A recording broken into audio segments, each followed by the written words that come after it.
રાધનપુરમાં સરદાર સરોવર નર્મદા નિગમના કામદારો પર અત્યાચાર અને ભ્રષ્ટાચારના આક્ષેપ. સરદાર સરોવર નર્મદા નિગમમાં કામદારો, સિક્યુરિટી ગાર્ડ અને સાફ સફાઈ કર્મચારીઓ પર નર્મદા નિગમના અધિકારીઓ દ્વારા ભ્રષ્ટાચાર અને શોષણ કરતા હોવાના ગંભીર આક્ષેપ લાગ્યા.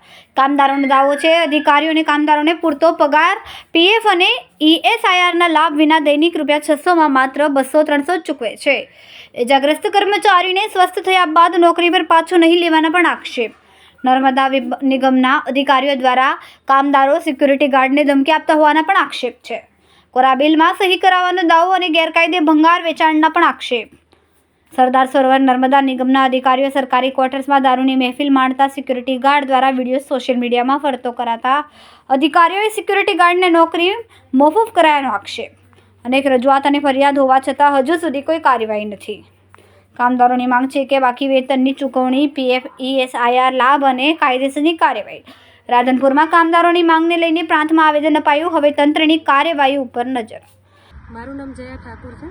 અત્યારે રજૂઆત માટે અમે આવ્યા છીએ. નર્મદા નિગમ કોલોનીનો પ્રશ્ન છે, સરદાર સરોવરવાળો.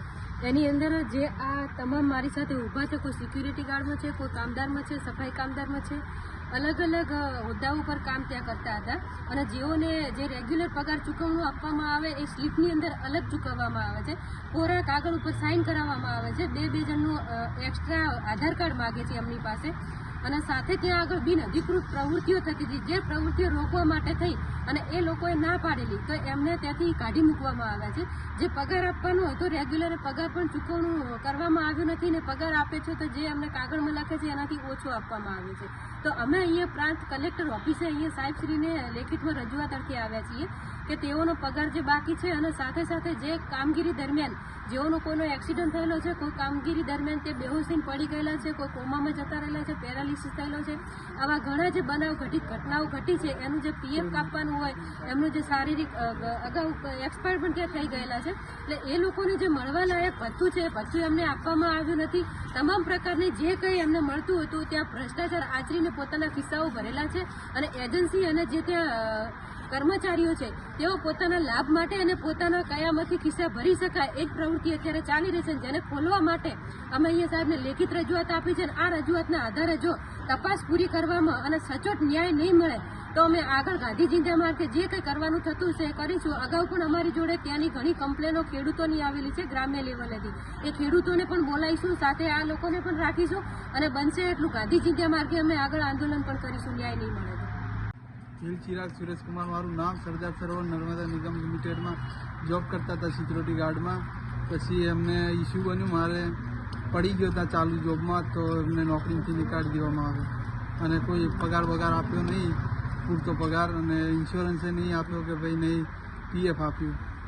હું વિપુલ કુમાર વસંતભાઈ નર્મદા નિગમની અંદર નોકરી કરતો હતો, સ્વીપરની અંદર.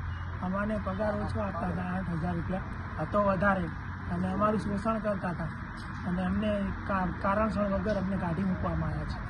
મારું નામ ભીલ સંજય કુમાર કનાભાઈ રાણા, વલ્લભનગરનો રહેવાસી. સરદાર સરોવર નર્મદા નિગમમાં સિક્યુરિટી ગાર્ડમાં નોકરી કરતો હતો અને કોઈ સાહેબને બિન અધિકૃત રીતે દારૂને લઈને આવતા જાણ થતાં સાહેબને કીધું તો સાહેબે ઊંધી રીતે કરીને મને નીકાળી દીધો. સાહેબને કોઈ વાત કરી કે આ ભાઈ દારૂનું કે આ રીતના કરે છે, એટલે સાહેબે કોઈ રીતના કોઈ મને કીધું નહીં.